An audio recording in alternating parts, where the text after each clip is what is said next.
All right, welcome back to Two Song Podcast. This is Chris. And this is Cam. And this is a show where we try and sort every song ever into one of two categories, either a love song Or a fight song. Yep, exactly right. And this is episode 119 of our show. Yeah, heck yeah. And that non-intro, that little taste of the song you just heard, the first two lines, is a song called Fly Away by Tones and I. Mm-hmm. And kind of like we took it upon ourselves to put people on to Central C, if they don't already know about him, this artist with a pretty cool stage name is an absolute national treasure in Australia.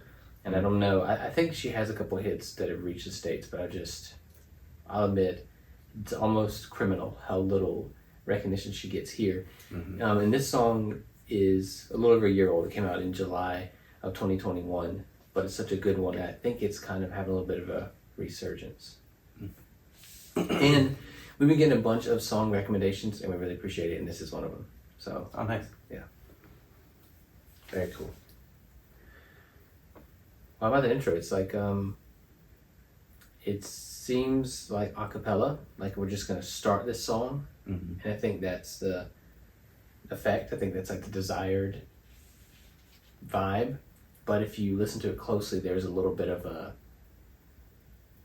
like a moving synthesizer part, Mm-hmm. just like padding and filling up the mix, and the vocals are so affected that's kind of a thing with a lot of her music, is just a really satisfying poppy sounding reverb. Mm-hmm. And all kinds of like fun things done to the vocals, and this song's no exception.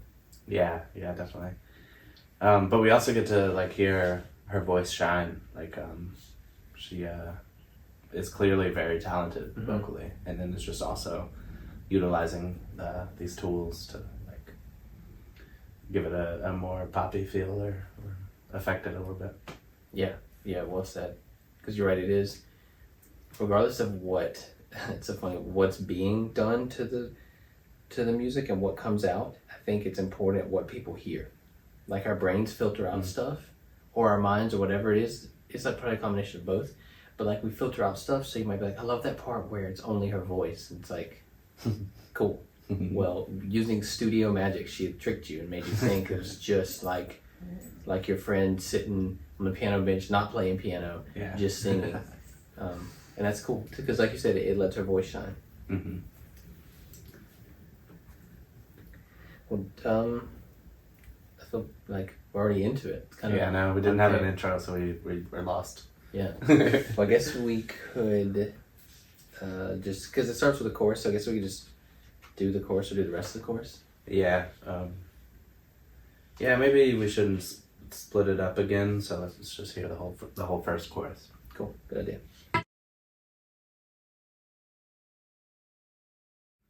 Man, it's awesome. It's like, gives me like Disney movie a little bit. And I don't mean that as an insult, but like there's some Disney songs that are not very good to me, that like you read that in like an afternoon. Mm-hmm. And then some are like good. Like every Disney movie, I feel like when we were kids growing up, where they would just have the need to have music in them, there would be like one or two songs that could be on the radio. Yeah. And to me, this one, like the way like I said earlier, that synth like barely comes in, and the way she's just like, I don't know. And maybe partly it's the imagery, like talking about flying away and stuff. Mm-hmm. You just think like, dang, like what is, one, this is obviously the main character. Yeah. And two, they're obviously going through something. And I also just like the way the away is like echoed like 3 times once she quits singing it. To me, that just seems like really theatrical and really musical, and I don't know, like a whole village or a whole jungle of animals has choreographed a thing to come right immediately next from that. Yeah. Yes. I was gonna say theatrical. You beat me to it, but it's very dramatic, and you can also kind of already feel it building. Mm-hmm. The synthesizer isn't as loud in the first part of the chorus, and then you can't really miss it in the second half. Mm-hmm. Yeah. And I think some stuff about like dreams and flying away, like one, so many people give dreams a pass because we all dream and we know they're basically nothing a lot of times. And sometimes they're special, and sometimes they're meaningful. But, you know, I would say this here is not the Old Testament. When you dream weird stuff where, like, you're in high school and you're at your job and you're at your, like, wedding day all at the same time, like, that's just nonsense. And I just think whenever anybody's talking about or singing about dreaming in this way, like at the beginning of a song, and so like an a cappella group or like a pop vocal kind of group, and then talking about like flying away, I think people are just like, oh nice, this is gonna be one of those kind of like fun, like experimental, take me on a journey kind of songs. Yeah.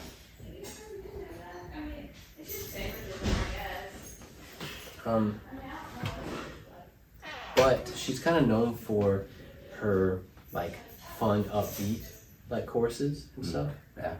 We're talking about her like really big song before this song. Yeah. And it's Smoky. Yeah, and it's definitely like if you heard that chorus, you're like, I've heard that somewhere.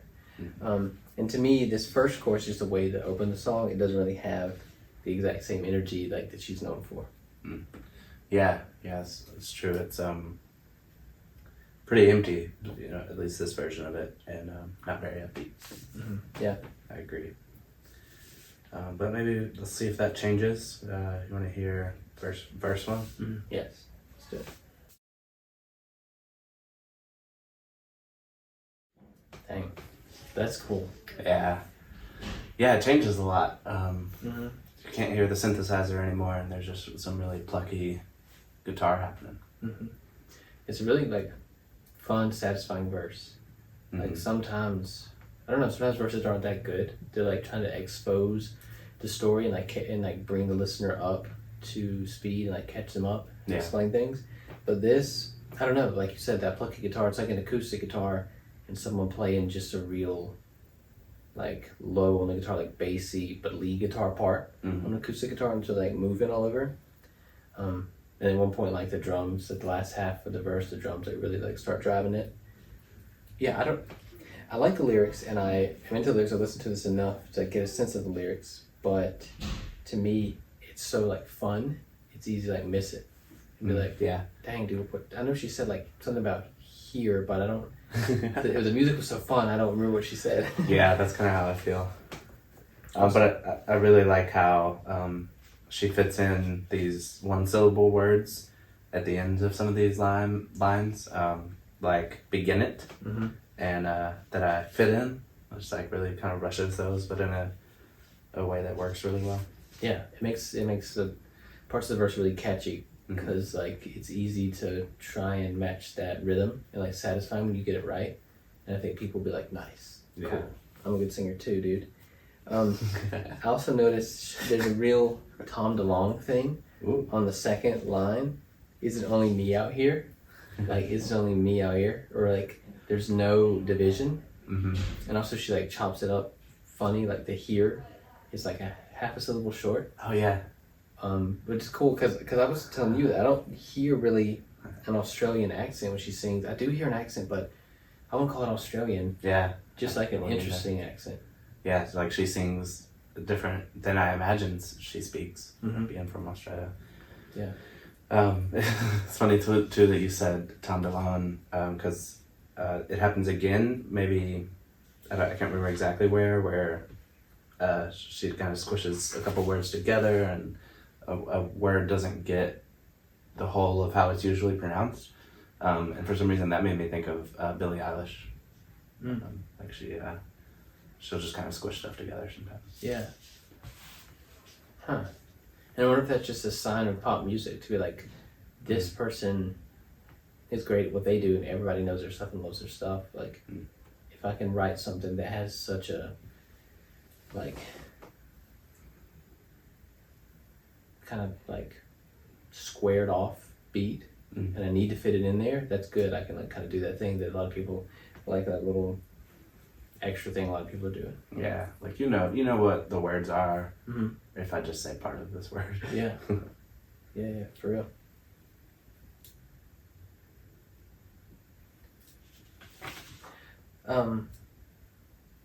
it's interesting because I was saying that it's hard to focus on the lyrics because the music is so good and so fun.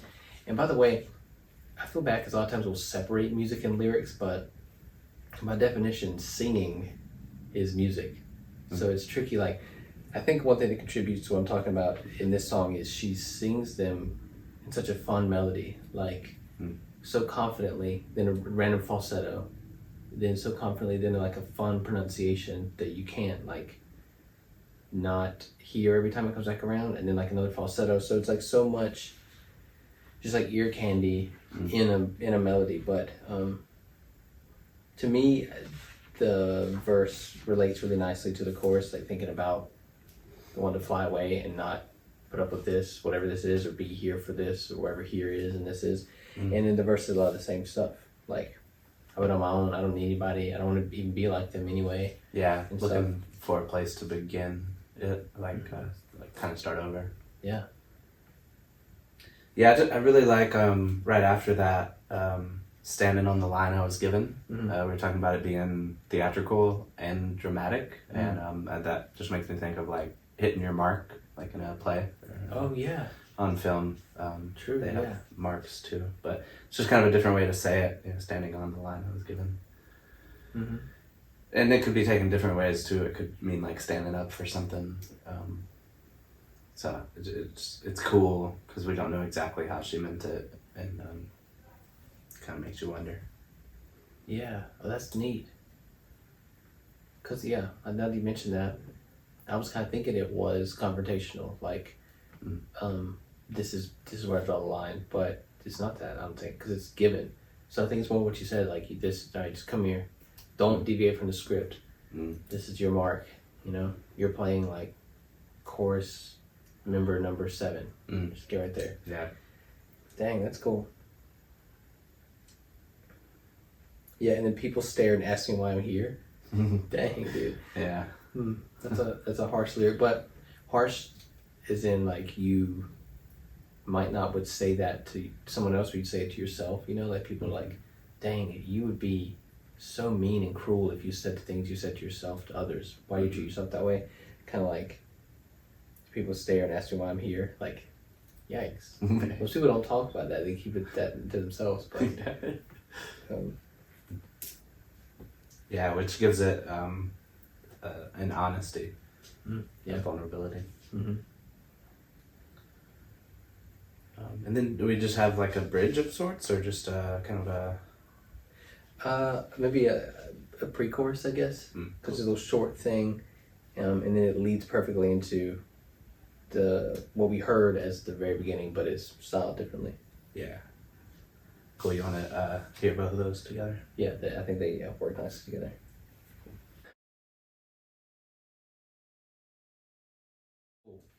That one becomes like a true chorus. Yeah. That there's even other members singing with her, you know? Yeah, maybe she was just using the chorus as an intro. You know, just instead of having just like pads create some ambiance before, it's just like, yeah, let's just put these words up here at the top because we like them so much. Yeah. Yeah, and now it's a real chorus. It's the title, the second line, Fly Away. But yeah, you're right, now that it's a real chorus, like, it's more a beat. There's that little tag, what's not in the intro, so I had a dream, but I just fly away. That's where it stops. But then this one has the O's and the woes, and the backup singers, kind of like answering her and echoing her. And then to me, like the music that came to life in the verse makes a lot of sense in the chorus. Yeah. Yeah, it's like the guitar that we mentioned is kind of like alluding to some of these melodies and stuff. So it's really cool to see. Yeah. I noticed though that she's the one that does all the really fun parts in the chorus. Yeah. Like, because after you hear that falsetto, you're kind of like, dang, that's really high, that's up there. And the backup singers don't even come close. They don't even go for it. Yeah. That's all right. There's some like interesting squeaks that kind of come out of her voice. That's a weird way to say it, but especially right at the end of the pre-chorus, I know that she like squeaks in a way that I'm not really used to a voice squeaking. Yeah. And it's interesting that she would like leave that in, like it was an intentional squeak, or at least she liked it enough to not have it edited out. Yeah. Like do another take. I know there's sometimes horn players will do that. It's like once they learn how to control it, it'll be like a thing they do every time they start a part. It'll be like or like yodeling almost is what it sounds like, but on a horn. Yeah. And it'll be like a little pickup note, a little grace note that's not the first note of the solo or the melody or whatever. And yeah, you're right. Maybe she was like, "Oh, cool! That's like a new sound, or weird sound or unique sound." So let me like. It's a little embarrassing, or a little bit like people don't necessarily love that sound, but nobody else that I've heard has it on a recording. So put it on there. Keep it on there. Yeah. Yeah, and here we are talking about it. So I guess Yeah, true. And then in this chorus we have a drum fill and then an explosion kind of towards the end of the chorus. And that's when it starts to sound like very poppy. Like it kind of sounds like a Chainsmokers song to me. Yeah. That's a good comparison. Yeah. Or just any of those bands that are like I don't know how to describe them other than like modern day hair bands or like big party bands, Yeah. big production bands, like big hits and big lights, I imagine, at the live shows and all these sounds. And explosion's a good word for it because like yeah, I can only imagine like seeing her live and with a like band. I'm sure she brings a band and backup band. It would be probably like a really big moment in that song. Yeah. All the lights and lasers and stuff just like pan up or something. Exactly. Well, that brings us to verse 2. Yeah, let's hear it. All right.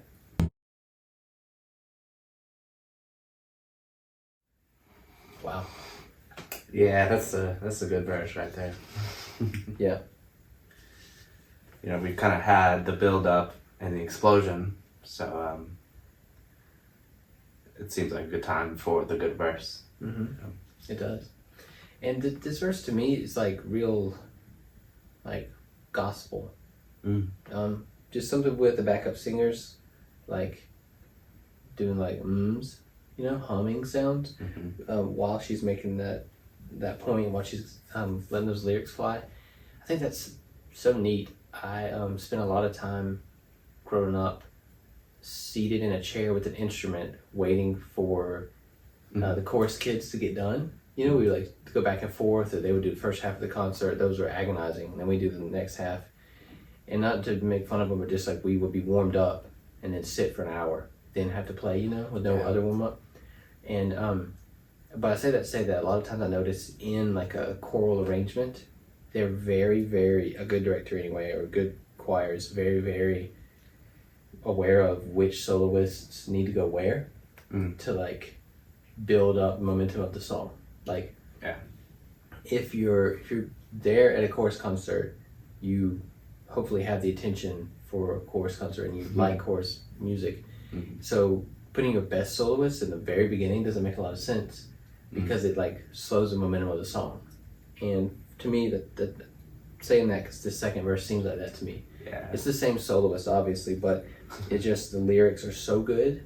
The backup singers are right where they should be. They're so freaking perfect in that performance. And she, to me, is a little tougher. There's like a little more of a like 70s blues singer in some of her singing. And I think it's perfect. Yeah.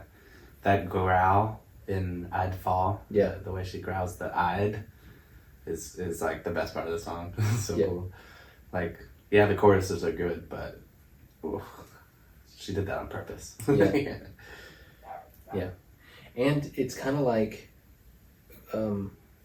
just keeping with the theme, being like a little bit more, and this is, I guess, gospel and theatrical all at once, like feeling alone and left out and doubting and just all these negative emotions and these sad ruminative thoughts, and you're just like, sorry, I cannot just stop thinking about these awful things. I apologize, you know, Mm-hmm. no matter what I do. And it's just neat to know if this is autobiographical. I'm not saying it is, but it kind of has that feel. Mm-hmm. And we were reading before that some of her stuff is autobiographical or at least inspired by. It's interesting to know like the end of the story or the, you know, like the scoreboard, the stats. I let it speak for itself. Yeah.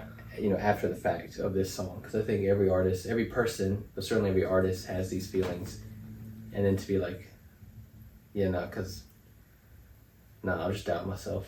I'm set for life. Yeah. So it's just cool to see, like, if this is about starting out or whatever, Mm-hmm. or the courage to move from a place where it's not working to a place where it did work. Mm-hmm. It's cool for us as fans, you know, even new fans, to be like, nice. Well, we're so glad you did. Yeah. Yeah, it reminds me a lot of a Maggie Rogers song that was on her debut album that she kind of wrote about getting some recognition for like a song that she had worked on for school, Alaska, which also ended up on her first album. But it blew up on the internet, and so then everybody knew who Maggie Rogers was, and so she wrote this song about like being really scared of what to do with that attention and like doubting herself, and that seems kind of like what this is, almost exactly like what do I do now that I'm in it. Mm-hmm. Kind of seems like she already made the jump or the move, or like people are starting to pay attention to her or giving her some recognition, and now she's like, oh crap, everybody's looking at me, what do I do with that? Yeah. Yeah, because I think people have some kind of thing, some kind of human nature, like love built in for like origin stories or first albums. Mm-hmm.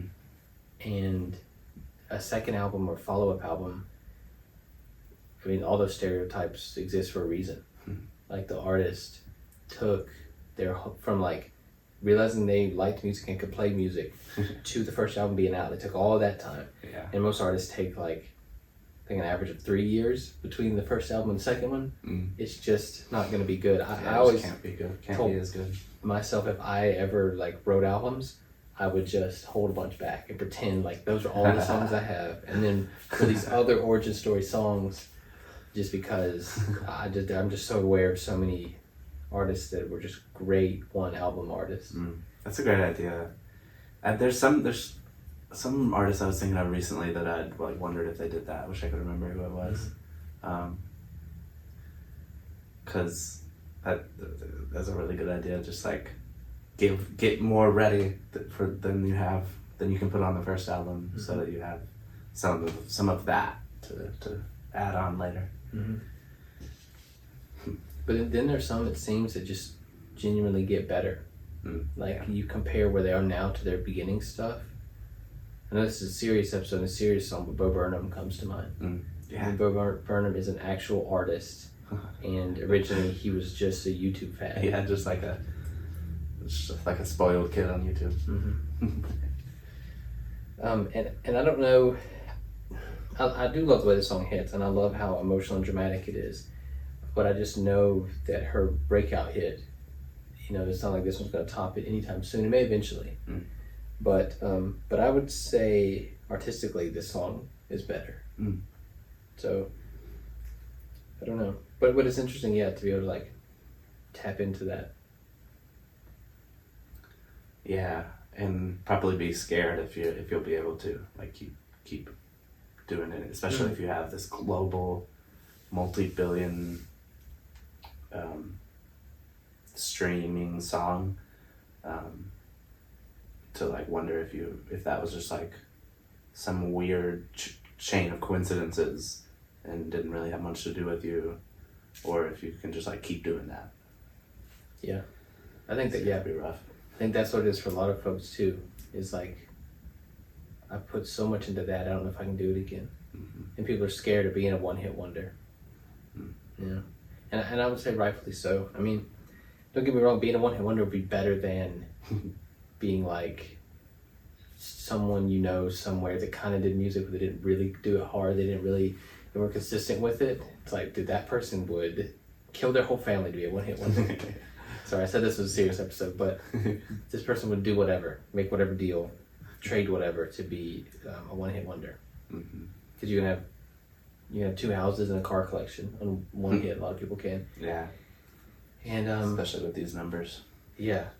I was saying Gautier. I mean whatever that song was, Somebody I Used to Know. Yeah. That's gotta. I mean, there's still gotta be royalties. Yeah. Like sometimes I'll be out shopping retail and I'll hear that song. But this song's like, was it 12 years old, 15 years old by now? Wow. But I'm sure he gets a check every month. Oh yeah. I think he might. Is he still out there making music too? Oh, I don't know. I assume not.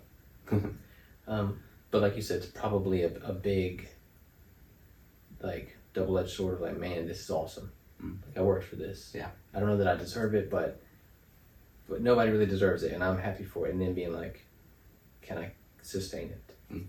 That would be terrifying, I think. Yeah. I think it's interesting that she ends this verse with, thought the grass was greener than it is. Because that phrase isn't usually used like that way, like in the past. Like, it is still kind of a cliche, but she's using the cliche slightly differently, and kind of saying that, like,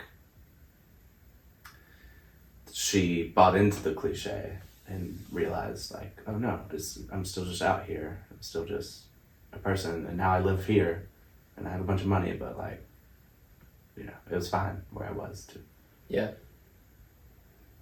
Yeah, that's an interesting thing to bring up, because it's a turn of phrase. Like, the old idiom is like from a person who realized that, supposed to be a person who's mature enough to know that the grass isn't greener on the other side, and they're always telling someone, usually unsolicited, but I guess sometimes, like, they're asking, like, they say the grass is always greener, but I'm warning, it's cautionary, I'm warning you it's not. Yeah. And she's, like you said, she's saying, I actually thought it was. I thought I was like the exception. I thought, like, well, everybody says that. Yeah. Everybody says money can't buy you happiness either. Hey, are you ever really hungry and you got $20 in your wallet? And so she's like admitting to it, like you're saying. She's that person. She's both people. That's what I'm trying to say. She's the person who's wiser now because of it, and she can admit being that person that didn't, but the person that was like, nobody asked you. I'm just trying to say I'm going there, follow my dreams, and I didn't want you, like, being negative. Yeah. Well, anyways, sorry to get us off track, but there's like a fun thing where it's the chorus, and the chorus kind of like extended as an outro. Yeah. What if we just hear the chorus one more time and then hear like the chorus outro after that? Yeah. Sounds good.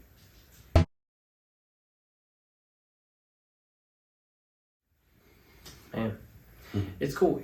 This chorus has like claps, has percussion early in the chorus, right? Like earlier than the others have had it. Yeah. Nice. Okay.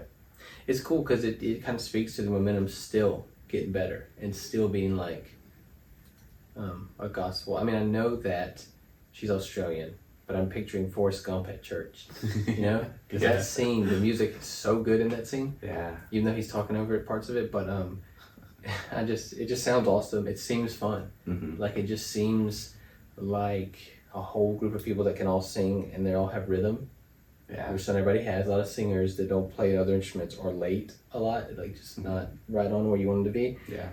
And this just sounds, I mean, I know it's in the studio, but it sounds perfect. But it also sounds organic and natural. It doesn't sound like, all right, just you two, all right, everybody, just you, Yeah. Like, we're gonna do it again and then sing a different part, that kind of thing. It seems like it was one take. It probably wasn't, but it seems like one take with like 50 people really like giving it their all. Yeah. Yeah, which is such an amazing thing to capture in the studio. Yeah. Very impressive. And I would imagine hard to do, because I mean, artists and performers, use the distinction that performers have huge egos. I mean, they're insane people, and they're just like, I could see them, chill. I could just see them taking over the take or being like, come on, this is why we divide everybody up and overdub because people start showboating, people start like singing too loud, and like you're gonna strain your voice, and then you don't get the take we want. Yeah, and they also feed off of like a crowd energy, and like that kind of gives them a whole other energy. Yeah, that's a great point. Yeah. And when you're in the studio, you just have to think about who might stream it. What millions of people might find you on Spotify. Yeah. Across the world. That's a talent in and of itself, I guess, to like be able to go to that place when it's work, Yeah. when it's a job, when it's like there's cables on the floor and there's like, a coffee cup and just like trash, and you're like, dude, come on. I know we're in here working hard, working long days, but There's a trash can. yeah, there's a trash can. I just wish that we were at a venue, because that's what I live for, and that's so awesome to be able to like harness that or remember or fantasize it or imagine it or all the above. Yeah. To get that energy, because I feel like we could tell if it was fake. This is not, as far as I know, AI. This is not completely fully synthesized. These are real performers recording this. Right. Man. But so yeah, just a fun chorus and a little bit more than there was before, and then more energy. Yeah, more, and it gets even more, just like singing and everybody having a good time. So I guess what we could do is hear this like chorus into the outro. Cool. Yeah, let's do it.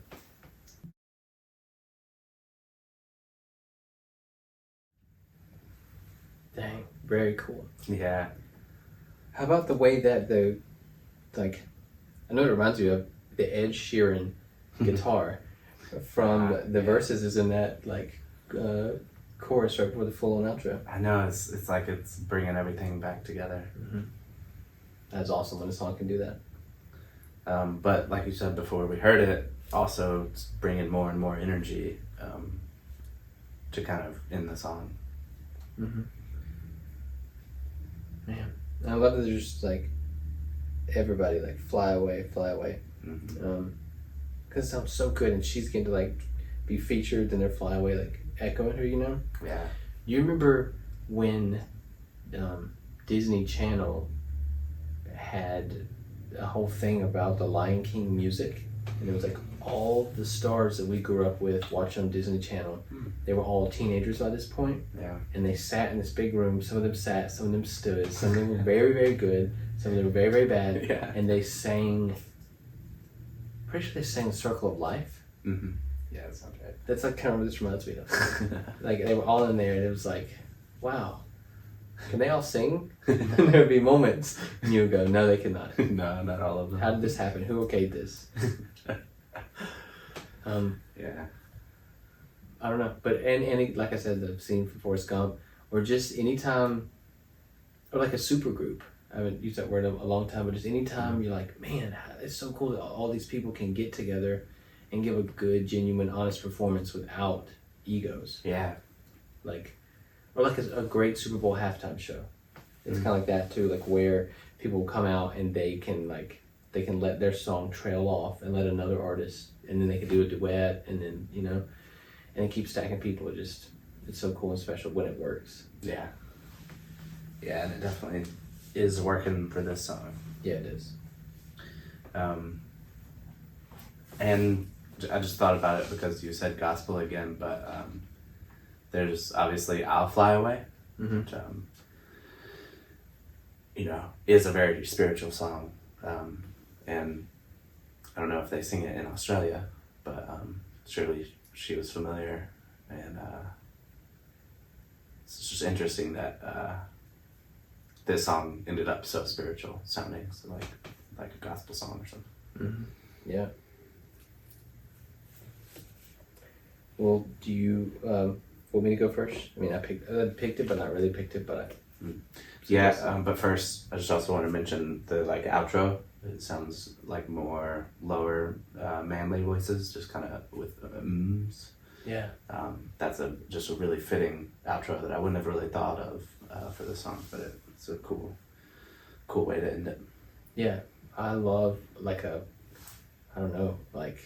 monks or I don't know who, but just yeah, anytime somebody does that, like it's sort of like a barbershop group, but only that one thing that I love that they do. I think, and this is kind of in a lot of songs. Yeah. Not as many as it should be, but when used right, it's really effective. Yeah, it's kind of like a different type of spiritual. Mm-hmm. Another reference to just like spirituality. Mm-hmm. Yeah. Because like you said, monks, like a Gregorian chants. Mm-hmm. But yeah, if you're ready, go for it. Well, I think the song starts off slow and vulnerable and desperate, and also just being honest. Like, I don't know many people I would share my dreams with, in both senses of the word. Like, tell my actual weird art house films I watch at night while I'm asleep, and then also things I hope for someday and think about and fantasize about. Like, I wouldn't, and just it's just cool to be like, I had a dream that someday, you know, I would just fly away. I think that's so interesting, and you're like, oh man, here we go. You know, like when the song starts like that, you could be like, if you were really up energy or something, you could be like, nah, skip that. But you'd be doing yourself a disservice because it gets to a place that is so far from where it started, in my opinion. And I think some of the parts where it's so fun, like the choruses once everybody's in, and the chorus and the outro, it reminds me of I Just Can't Wait to Be King from Lion King. I know I mentioned the Disney Channel thing and everybody doing a lackluster cover of music from the Lion King, but I just think about like that feeling. It's a little angsty, but a little bit, I don't know, like coming into your own. Yeah, like justified. Mm-hmm. Like I am impatient a little bit, but that's because I'm confident and self-assured and for what it's worth, assured by external forces. Like people told me I was good, or people, I don't know, my whole life people have been building me up, or I don't know, maybe, you know, Steve Martin has that great thing about become so undeniable. If you want to make it, just become so undeniable. Maybe in a way it's like the talent was so undeniable, I didn't need other people telling me I was good. I could just kind of, I don't know, I maybe put too much into it, but to me, it's very self-celebratory. And also kind of like thankful and very celebratory of like meant to be or destiny or fate or all those things. And maybe that's part of why I'm saying it's like a Disney movie. It's like I Just Can't Wait to Be King, or just any Disney musical movie where the main character is special and they know they're special. But I'm also kind of thinking about Moana. She's the opposite. She was kind of a reluctant hero and she was unsure the whole time. But apart from that, other like characters where they just know I'm gonna be great. I just need one little thing to change, and just being like, on some level, I'll do it. Like I'm willing to do it, and I have what it takes, and I'm getting so impatient I'm about to just force it and like do it myself. I think it's so neat, and so I think it gets so loud and upbeat and so happy and so excited at the end. I think even though it's not aggressive, and even though we were talking about how it has notes of like a gospel, a lot of gospel music is really fun and really big and like, you know, like a praise chorus or a praise song. So I think technically it's a fight song. Cool. Thank you. Yeah, it is so triumphant and like bombastic at the end there. And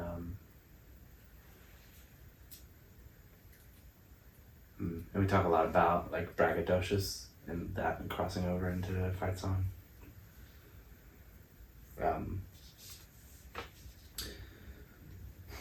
So I think